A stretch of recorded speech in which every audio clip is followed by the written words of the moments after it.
नमस्कार। जैसा कि आप सबको पता है, प्रतिदिन जो दैनिक भास्कर के मुख्य पृष्ठ पर जो खबर होती है, उस खबर के ऊपर यहां हम आपसे गहन चर्चा करते हैं और उस पूरी खबर का सार गर्भ आपके सामने लेकर के आते हैं। इसका उद्देश्य यह है कि वे लोग जो इस चीज से अवेयर नहीं है, जागरूक नहीं है, उन्हें उसकी पूरी सूचना मिले। साथ ही वे बच्चे जो सिविल सर्विसेज की तैयारी कर रहे हैं, वो संबंधित विषय को गहनता से जांच कर सके। और तीसरा महत्वपूर्ण यह है कि वो जो खबर है वो कहीं ना कहीं आपके और हमारे जीवन के साथ जुड़ी हुई है। तो आज की जो हमने खबर ली वो खबर की हेडलाइंस थी, दो बड़े मामलों पर सर्वोच्च न्यायालय से न्याय की उम्मीद बरकरार, देश के दर्द की सुनवाई। दो खबर थी। एक खबर थी कुलदीप सिंह सेंगर जो कि उत्तर प्रदेश के नेता थे, उनकी खबर को हम छोड़ दिया है।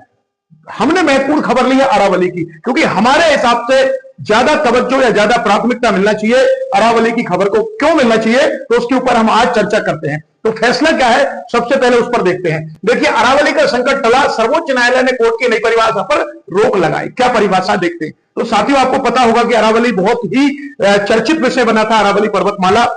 और एक ऐसा फैसला दिया था सर्वोच्च न्यायालय ने विगत कुछ दिन पहले, जिसके ऊपर काफी विवाद हो रहा था, काफी लोग आंदोलन कर रहे थे, धरना प्रदर्शन कर रहे थे। तो सर्वोच्च न्यायालय ने स्वयं के फैसले की समीक्षा की। भारतीय संविधान के अनुच्छेद 137 के तहत सर्वोच्च न्यायालय को यह अधिकार है कि वो स्वयं के फैसले की समीक्षा करे। और इसी अनुच्छेद के तहत सर्वोच्च न्यायालय ने स्वयं के फैसले की समीक्षा की और समीक्षा के बाद जो पूर्ववर्ती निर्णय था, उस निर्णय के ऊपर सर्वोच्च न्यायालय ने रोक लगा दी। क्या था फैसला और क्या है पूरा विषय, तो देखते। देखिए, सबसे पहले देखते, अरावली पर्वतमाला देश के 4 राज्यों के 37 जिले में फैली है। और अरावली पर्वतमाला की मैं आपको बताऊं कि ये लगभग 1200 करोड़ साल पुरानी पर्वतमाला है। ये जो पर्वतमाला है, पूरी पृथ्वी की सबसे प्राचीन पर्वतमाला है। जब ये पर्वतमाला बनी थी तो ये बलित पर्वत था, लेकिन चूंकि समय बहुत ज्यादा हो चुका है, जिसके कारण ये अब अवशिष्ट पर्वतों की श्रेणी में गिनी जाती। और अवशिष्ट पर्वत क्या होते हैं? अवशिष्ट पर्वत वे पर्वत होते हैं जो धीरे धीरे अपना मूल रूप खो करके परिवर्तित हो जाते हैं, टूट फूट जाते हैं। तो यही सब कुछ हुआ है अरावली पर्वतमाला के साथ। फैसला क्या है, सर्वोच्च न्यायालय ने 20 नवंबर के जो अपने फैसला था उस पर रोक लगा दी थी। क्यों लगाई थी? क्योंकि हरियाणा राजस्थान में जबरदस्त प्रदर्शन हो रहा था। क्या वो फैसला? तो वो फैसला ये था दोस्तों, सर्वोच्च न्यायालय ने कहा था कि अरावली पर्वतमाला की कोई चोटी अगर 100 मीटर की ऊंचाई से नीची है तो उसे पर्वतमाला का भाग नहीं मानेंगे। दूसरा फैसला यह था कि एक चोटी से दूसरी चोटी का डिस्टेंस अगर 500 मीटर से ज्यादा है तो वो भी अरावली पर्वतमाला का हिस्सा नहीं माना जाएगा। तो फिलहाल सर्वोच्च न्यायालय ने रोक लगा दी है और कमेटी इन 4 सवालों के जवाब ढूंढेगी। क्या है 4 सवाल? पहला है, राजस्थान की 1281 जो चोटियां हैं उनमें से 1048 चोटी पुराने उसके दायरे में आ रही थी, यानी कि 200 से ज्यादा पर्वत की चोटियों को तोड़ा जाता। दूसरा यह है 500 से 500 मीटर एक चोटी से दूसरी चोटी का जो डिस्टेंस है, अगर 500 मीटर से कम या ज्यादा है तो उसकी परिभाषा क्या निकलेगी।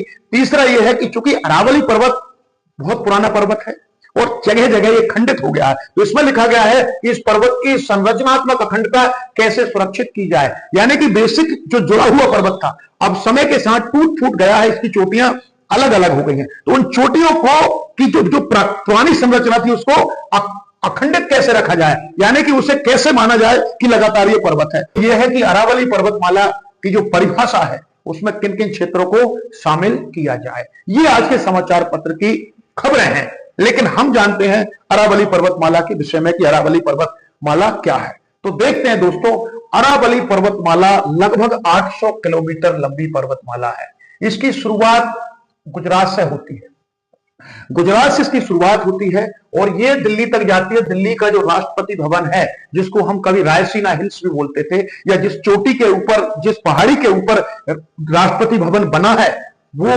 वहां तक ये जाती है अरावली पर्वतमाला। इतनी लंबी पर्वतमाला है अरावली पर्वतमाला। ये आप देख सकते हैं, ये अरावली पर्वतमाला का स्वरूप है। अरावली पर्वतमाला क्यों हमारे लिए महत्वपूर्ण विषय वो भी बनता है, तो उसको जानते हैं। सबसे पहले देखते हैं अरावली पर्वतमाला। अगर आप मैप में देख रहे हैं तो देखेंगे भारत का जो पहाड़ी बड़ी बड़ी पर्वतमाला है वो 5-6 पर्वतमाला है। सबसे ऊपर जो है वो है हिमालय, ये उत्तर में हिमालय है। ये आपका अरावली पर्वतमाला है, ये विंध्याचल पर्वतमाला है और ये सतपुड़ा पर्वतमाला है जहां पर हम लोग रह रहे हैं। ये पश्चिमी घाट है और ये पूर्वी घाट है। अब ये पर्वत हमें क्यों जरूरी है, तकनीकी रूप से समझते हैं। देखिए, हमारे देश की जो जलवायु है वो मौसमी जलवायु है, यानी कि समय विशेष पर हमारे यहाँ वर्षा होती है। हमारे दक्षिणी भाग में समुद्र है। हम देखेंगे कि हमारे दक्षिण पूर्वी भाग में ये बंगाल की खाड़ी है, ये वाला जो क्षेत्र है ये पूरा बंगाल की खाड़ी का क्षेत्र है। हमारे दक्षिण पश्चिम क्षेत्र में अरब सागर है, ये अरब सागर। और जब जो मानसून आते हैं तो दो दिशाओं से हमारे देश में मानसून आते हैं। एक आता है दक्षिण पश्चिम शाखा से और एक आता है दक्षिण पूर्वी शाखा से, या हम यूं कहें एक आता है बंगाल की खाड़ी से, दूसरा आता है अरब सागर से। तो जो अरब सागर वाला मानसून है, टोटल वर्षा होती है वो टोटल वर्षा का 70% से ज्यादा अरब सागर वाली शाखा से होता है, यानी कि हमारे लिए अरब सागर वाली शाखा अति महत्वपूर्ण है। अब क्यों मैं वर्षा और अरब सागर और अरावली को जोड़ रहा हूं, आप देखेंगे तो क्या होता है दोस्तों। देखिए, सबसे पहले जो मानसून आता है, मानसूनी बादल जो कि भारी होते हैं, भारी बादल सीधे इस पहाड़ी से पर्वत से टकराते हैं, जिसको नाम दिया वेस्टर्न घाट या पश्चिमी घाट। इससे टकराने के बाद पहली बरसात जो होती है वो 1 जून को हो जाती है केरल में।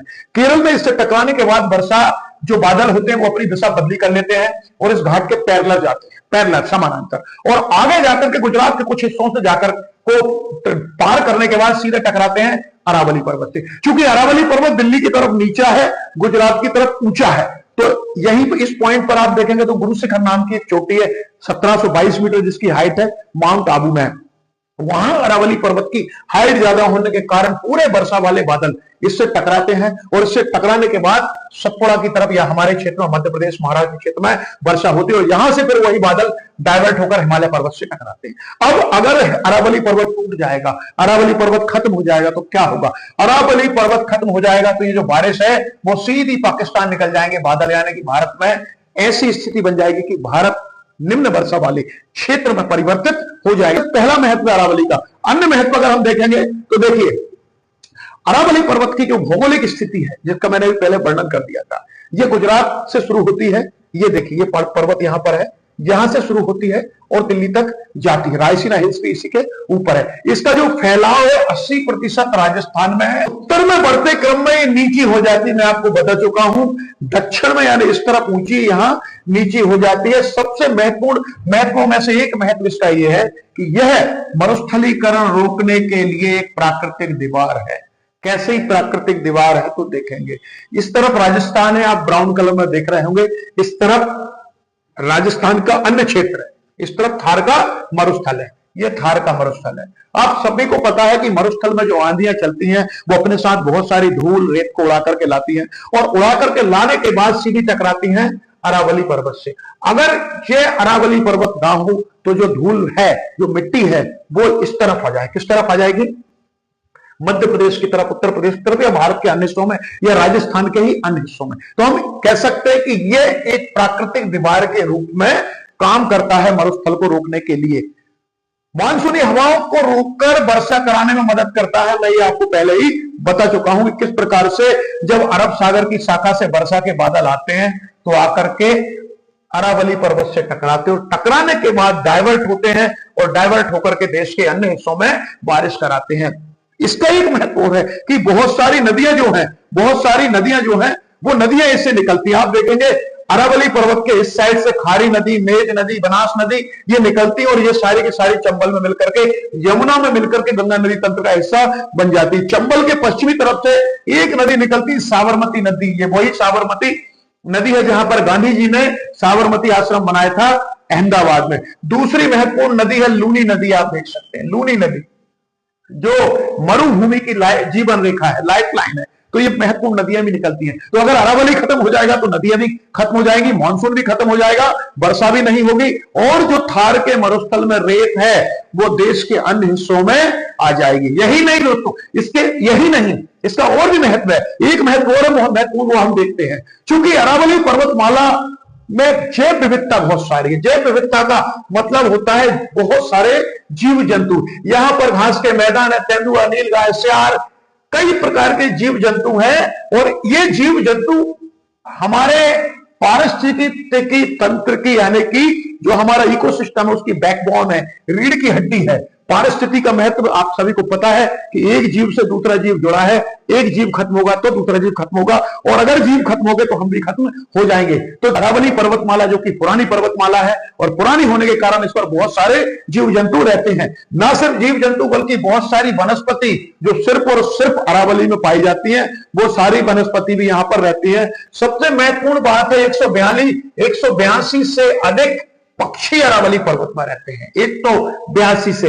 और इससे महत्वपूर्ण मैं आपको बताऊं कि अरावली पर्वत एक विशेष ट्रांजिट जोन है पश्चिम से आने वाले पक्षियों के लिए और भारत से पश्चिम जाने वाले पक्षियों के लिए। ट्रांजिट जोन का मतलब क्या होता है कि एक पक्षी जब दूर से उड़ करके आता है और उड़ने के बाद वो कुछ समय के लिए रुकना चाहे तो रुक सकता है। तो अगर आप विश्व का जो मैप है वो मैप देखेंगे, वर्ल्ड मैप अगर आप देखेंगे तो यहां कोई बड़ा पर्वत नहीं है अफगानिस्तान तक। अफगानिस्तान में जाकर के हिंदुकुश पर्वत माला है। अब हिंदुकुश पर्वत माला के बाद से लेकर के अगला पर्वत लगभग 1,500-2 हजार किलोमीटर दूर है। तो जो पक्षी पश्चिम से अफगानिस्तान, ईरान या अन्य जगह से जो आते हैं तो वो बहुत लंबे समय तक पड़ाव करते हैं अरावली पर्वत पर, जिसके कारण जो अरावली पर्वत है उसमें पक्षियों को डेरा हुआ है।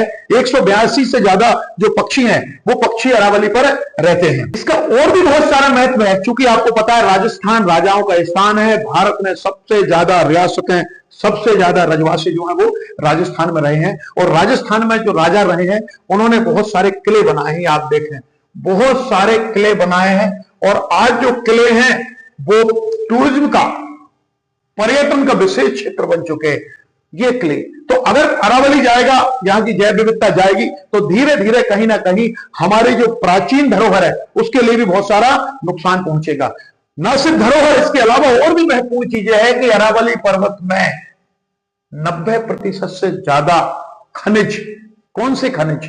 तांबा, जस्ता, संगमरमर, ग्रेनाइट, ये पाए जाते हैं। हाँ, जो ताजमहल जिस पत्थर का बना है, यानी जो जिस संगमरमर का ताजमहल बना है, मरमर भी अरावली पर्वत से निकला है, राजस्थान के क्षेत्र से आया है। इसमें एक बात जोड़ूंगा कि कभी कभी व्यक्ति की अच्छाई ही उसके लिए नुकसानदेही साबित हो जाती है, क्योंकि अरावली में खनिज बहुत सारे हैं, बहुत सारे खनिज भरे। तो बहुत सारे जो लुटेरे बैठे हैं, माफिया बैठे, उत्खनन कराने वाले बैठे हैं, चुन लोगों की नजर अरावली पर पड़ी है, क्योंकि वो चाहते हैं कि जल्दी से जल्दी खनिज निकाल लें, जस्ता निकाल लें, तांबा, संगमरमर सब निकाल लें। लेकिन वो ये नहीं सोच रहे कि इसको निकालने में कितना बड़ा नुकसान है। देश के अंदर खासकर राजस्थान और पश्चिमी मध्य प्रदेश क्षेत्र में जल का भयानक संकट आ जाएगा, क्योंकि जो पर्वत होते हैं, पर्वत की जो जमीन होती है, धरातल होता है, वो उबड़ खाबड़ होता है, और जब वर्षा होती है तो वर्षा के पानी को वो एब्जॉर्ब करते हैं, उसके अंदर समाहित करते हैं, धरती को रिचार्ज करते हैं। अगर अरावली पर्वत, ये देखिए पानी भरा है, अगर अरावली पर्वत खत्म हो गया तो जमीन रिचार्ज नहीं होगी। जैसे ही वर्षा होगी, वैसे भी राजस्थान में कमी वर्षा होती है, पर जितनी भी होगी वो सारी की सारी बह जाएगी।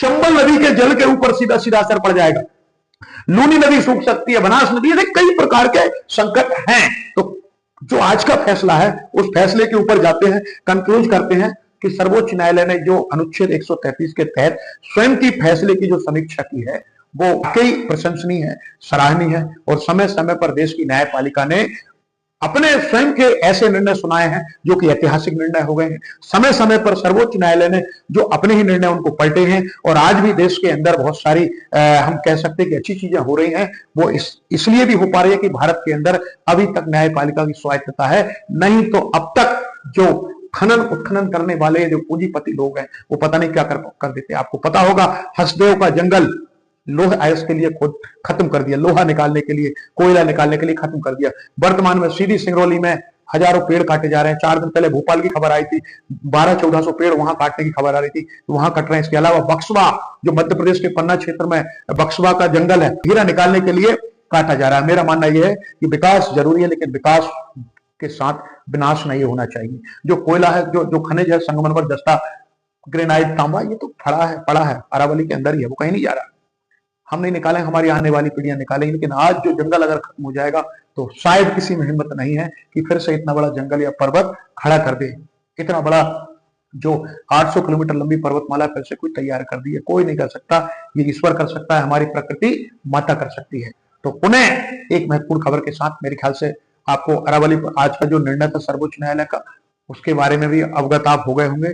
साथ ही अरावली पर्वत की हमें महत्वता क्यों है, क्या क्या हमें उससे फायदे, इन्हीं सारी बातों को लेकर के ये वीडियो था। आगामी कल अगर कोई विशिष्ट खबर, वो खबर जो आपके हमारे हमारे जीवन से जुड़ी होगी, या जो सिविल सर्विसेज की तैयारी वाले यूथ है, स्टूडेंट है, उनसे जुड़ी होगी, तो उसका भी हम यहाँ पर आकर चर्चा करेंगे।